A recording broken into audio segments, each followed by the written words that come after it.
I am Coach Jay. I'm an intrapersonal relationship coach, obviously betrayal trauma practitioner, and I am pleased to give you this class, and I appreciate you giving me your time. All right, so today I'm talking about ways for inner peace, and Lord knows right now with betrayal trauma, there's all kinds of inner turmoil, and I would just like to bring you some inner peace. As a child growing up, my home life was a nightmare, and Lord knows that's true. I was raised in a world of constant and continuous abuse, toxicity, and chaos. The thing I craved the most as a child was peace. The uneasy feeling of impending doom followed me well into adulthood. I'm not going to digress, but I'll say, like, I never knew if I was going to come home from school to a uh, drunken, drugged out party in my house, to cops, to my parents beating each other to death, to no home at all, to, I mean, and that's even if I went to school, because usually I was home cleaning up the puke from everybody that vomited the night before at a home party. So there was never any peace. It was always chaos. I was like I just said, there was always some impending doom I was looking for. And unfortunately, what happened is, in life, in my adulthood, I brought that into it. And so any type of betrayal in my adulthood, I just associated with so much of my childhood, and it was hell to work through. It was just hell. So I'm not you. I can't relate to you, but I could relate to hell. So I got you as far as that covered. When there was happiness in my life, I knew it would be short-lived, because that's what always happened. Happiness was always short-lived in my life. And why would it be any different now? I had to learn how to obtain inner peace. And by the way, I had to learn that. I had to keep practicing it and continually learn it and continually practice it. This is why I said none of this is easy, because it's not like, once you get a degree, you have a degree. No, I'm sorry. This is going to the gym, and you got to go consistently, or you're going to lose muscle mass. That's what sucks about betrayal trauma, is that, you are going to be on a journey. Does it get easier? 100%. Does it get more manageable? 100%. But it's something you gotta keep working on. What is inner peace? For me, it is said that inner peace is a calm that everything is all right in my world. It's a feeling of complete serenity. It's when I feel connected to myself and the world around me is safe. For those that don't know, I was diagnosed with a few things: ADHD, and I have what's called misophonia, which I can't stand people that chew food, like it enrages me. Also CPTSD, which is either childhood or complex post-traumatic stress disorder. And I say all that because so much of my world is like putting me in the middle of a football field with landmines all around, and you're asking me, to go from point A to point B. Nothing feels safe. I mean, so it took a tremendous amount of faith and journaling and therapy and you name it to get to a point where I think I can walk this field without being in constant fear.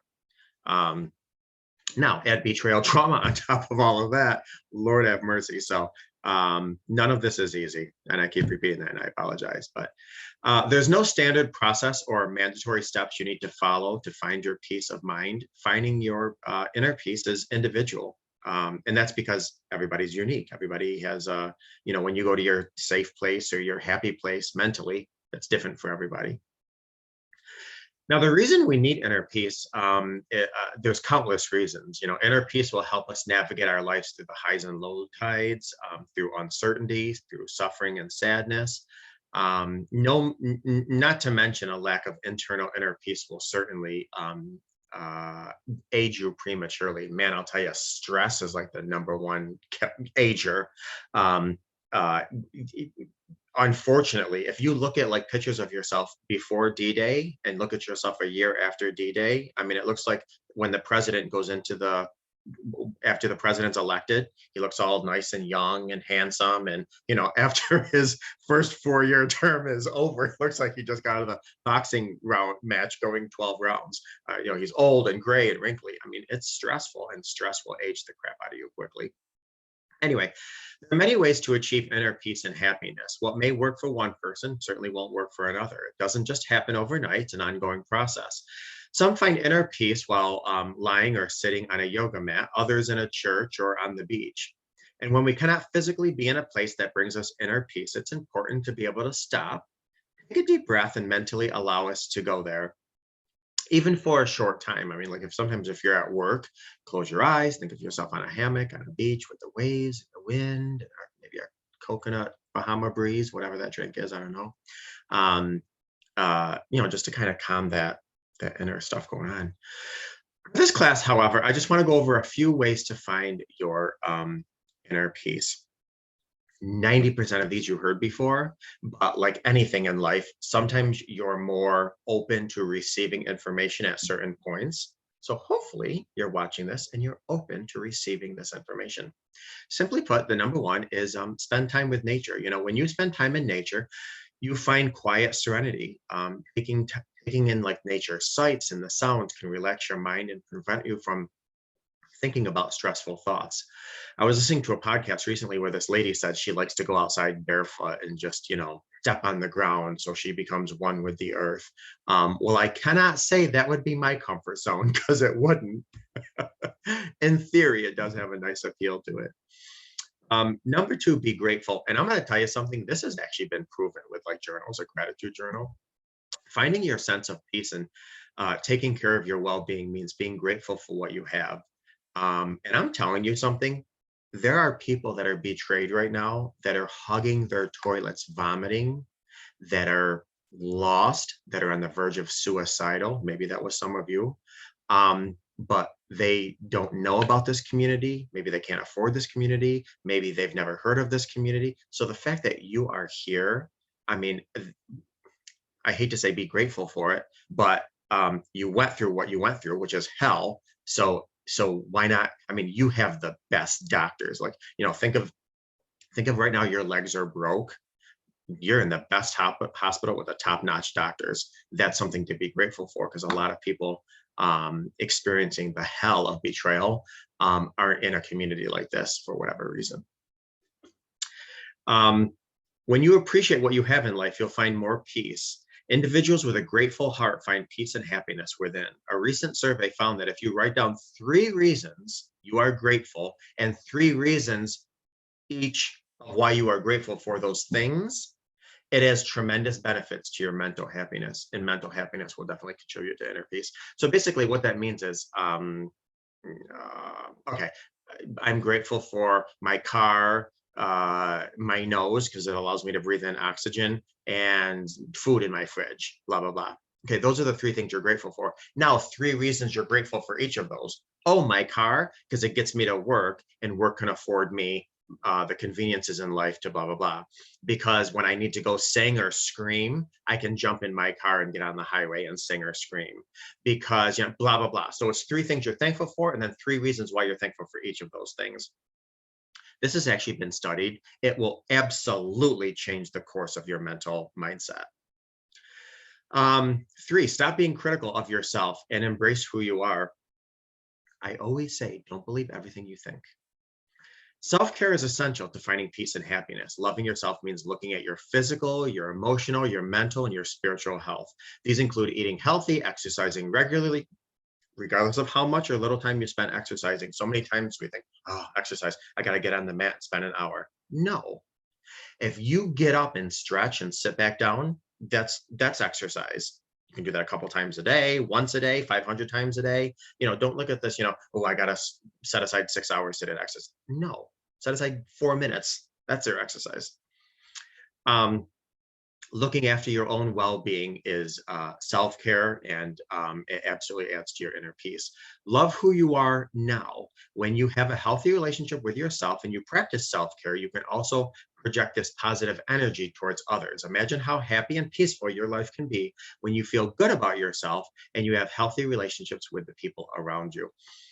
Man, our soul has to be fed, and our soul has to be fed. I mean, just like anything else. I mean, if you don't feed your physical body, it kind of gets weak. If you don't feed your soul, that gets weak. And Lord knows, with going through betrayal trauma, you need to be as strong as possible. So feed yourself in every area. Number 4, declutter. Some people this doesn't bother. It does bother me. So peace of mind comes with decluttering. If you get stressed out when you see clutter in a drawer or a closet, prioritize cleaning it out. This will help bring order to your life. It will give you peace of mind. I know for myself, having a clean house absolutely puts me in a good mood, which is why, not to get into all my personal stuff, but ever since I had somebody come in and help, because we do have somebody come in twice a month, and help kind of tidy up the house. Man, those days that that woman comes, I feel like I'm walking on cloud nine. Really, a clean house to me really helps me, and I think it's because I had so much chaos and havoc in my childhood that a nice clean house just it gives me a sense of inner peace. So anyway, I love the feeling, like I said, when a house cleaner comes. I love when I walk into different rooms and I see how clean it is, how it makes me feel. However, as many of you know, I do have young children, so that clean house, good, doesn't necessarily they're around too long. Um, I love my kids. 5, meditate, pray, whatever you do with your universe, with your creator, with your inner peace of meditation. Meditation has proven benefits. Prayer has absolute proven benefits, not only for the emotional, but the physical, the mental, spiritual, for our spiritual health and such. Practicing mindfulness meditation can decrease anxiety and depression. You can try yoga. You can read a book on like contemplation, mindfulness, or even listening to a mindful meditation. We have 2 amazing yoga. I don't even know what you call them, gurus, uh, experts here. I've watched some. I've never been into meditation and yoga, never. But man, when I watch the yoga teachers that we have here on PBT, I'm floored and I'm impressed, and I feel amazing afterwards. So please don't discount the people that do yoga and meditation on PBT. Um, I I am actually now at a point where I can see the benefits of it, and it's only because I watch the people here on PBT that do the yoga and meditation. Um, so if you're a person of faith, you can certainly pray literally anytime, day or night. Doesn't matter if you're in the shower, getting ready for the day, driving, cooking, whatsoever. In terms of meditation, thoughts and feelings, when you do meditate, in mindful meditation, I believe it's like thinking about what you're thinking about. Make sure you're not judging it. You're not judging your thoughts. You're not judging your feelings. You're basically just holding them in your hand. Let me try to move my hand here so you can see. You're holding your thoughts, your feelings, your emotion in your hand, and you're just observing them because they're not you. Your thoughts and feelings are not you. They're just simply thoughts, feelings, and emotions. So just to observe them and let them pass them by. And if you find yourself getting triggered or whatever, you can always take a break, or you can think, move on, try to think of something else. But you really don't want to judge your thoughts, your feelings, emotions. You just want to observe them. Oh, they're there. Oh, okay. That's what it feels like inside me. Okay, interesting. Okay. Observe them. These are all the ways to kind of get connected with yourself, get to know yourself.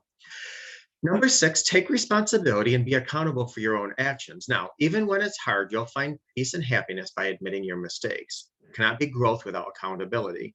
There cannot be wisdom without growth. There cannot be self-confidence without continuous growth. And there cannot be inner peace without self-confidence. You can rewind that if you want to hear that again. But basically, these are all steps to, knowing, and something, accepting responsibility could just mean I allowed my boundaries to be violated, or I didn't listen to my gut. I'm going to take responsibility for that. Number 7, practice acceptance. In pursuit of finding peace and happiness, acceptance and contentment is key. Accept that you will have problems in your life and learn effective ways to deal with them. Forgive yourself for your past mistakes and failures. They're in the past. There's nothing you can do with them. A lot of people have a hard time with forgiveness because everybody has a different definition of forgiveness. You ask one person what's forgiveness, and they say, stab the person in the heart. Wonderful. Yes, the next person for forgiveness is like, sit down, have tea with them, and pretend it never happened. Then you have people that say, well, forgiveness to me is simply accepting I can't change the past, simply accepting this person was human, simply accepting we all fall short of perfection. We're all human. So you can ask 100 different people the definition of forgiveness, get 100 different answers. Find your definition of forgiveness and work towards that.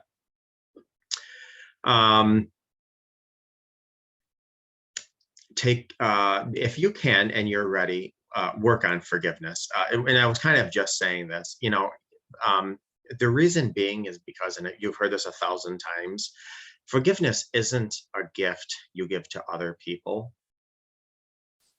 By default, it is. Ultimately, it is. But it's really the best gift to give yourself. It's basically saying, you know what? I've been tormented, horrifically, horrendously, tremendously, profoundly affected by what you did. It's on you. It's on you. And I'm going to forgive myself for all the suffering that I allowed because of your nonsense. I was going to say a different word, but hopefully this class is PG. And don't overthink forgiveness, and keep in mind, your definition of forgiveness could actually evolve over time too, and that's fine too. So, and I just want to say this too, speaking of triggers, which I don't want to digress, so I'm going to be very quick, and I apologize. So speaking of triggers, I just want to say this. Obviously, our nervous system is like hijacked with betrayal. I mean, we are falling off a cliff and just looking for the first thing to grab onto. Our nervous system is completely hijacked. So to get our sympathetic, the fight or flight or freeze or fawn, whatever F's you want to use, and I don't mean that in the F word, whatever freeze, fawn, flight, blah, blah, whatever F terms you want to use for the sympathetic, the fight or flight nervous system, so forth. One of the things you can do, honestly, is sit down. Now, you might be a fidgety person, you might have ADHD, you might be one of these people that need to scream and punch and shout and you can't sit down. But I just want to say, by sitting down, really what you're doing is telling your body, wait a minute, there can't be that much of a threat if you're sitting down. Same thing with eating. Sometimes if we're feeling, anxious or triggered or whatever, sometimes just chewing on some gum or actually eating something tells our body, well, wait a minute, you're not running from danger right now. You're actually eating. So there can't be that much danger. And it's just a way to trick your mind into thinking, you know what, I'm presently in the present and I'm safe, even if we have horrendous triggers and stuff. But I'm not going to get on triggers because it's a whole other class. So, like I said, the benefits of finding your own sense of inner peace are completely countless. Finding your inner peace will, you'll have less stress, fewer fears, better functioning and dealing with your day-to-day affairs with your kids. I know, Lord have mercy, when I don't have inner peace, I'm a monster to my kids. And then that causes a whole nother level of guilt and crap you got to work through and stuff. Anyways, finding inner peace will boost your energy. You'll have more positive thoughts. Negative energy will bounce off you. You'll feel more empowered. You'll learn how to deal with difficult emotions in a more healthy way. You'll get a better night's sleep, and Lord knows, when you're going through betrayal trauma, all of your organs are working overtime, which is why I always say, try to really drink a lot of water, especially when you're crying a lot. You got to hydrate yourself. You got to feed your organs. You got to let your organs rest because they're working overtime trying to keep you protected. And last but not least, I won't even say for vanity purposes, but it'll aid you. Got to find your inner peace because it'll aid you if not. So, everybody has different ways of dealing with inner peace, and it's all different for other people. So you might actually want to create a list of things that bring you peace. And have that list, whether it's one thing, 3 things, 7 things, 100 things, because then when your mind gets hijacked and you're triggered or you're stressed or you're overwhelmed or you feel anxiety, you can actually go to that list and you have a physical, tangible object where you can say, okay, wait a minute. Brings me peace. This brings me peace. It's just a nice little thing in your toolbox to go to when in need, because when your mind is hijacked, you're not thinking logically. So it's good to read something. Oh, yeah, yeah, yeah. Smelling this vanilla candle makes me relaxed. Let me go light a vanilla candle, because you're not going to think about a vanilla candle when your mind is hijacked. So I hope you got something out of this class. Never hesitate to reach out to me for any reason. I so appreciate you being here. I really hope you appreciate the fact that you put yourself first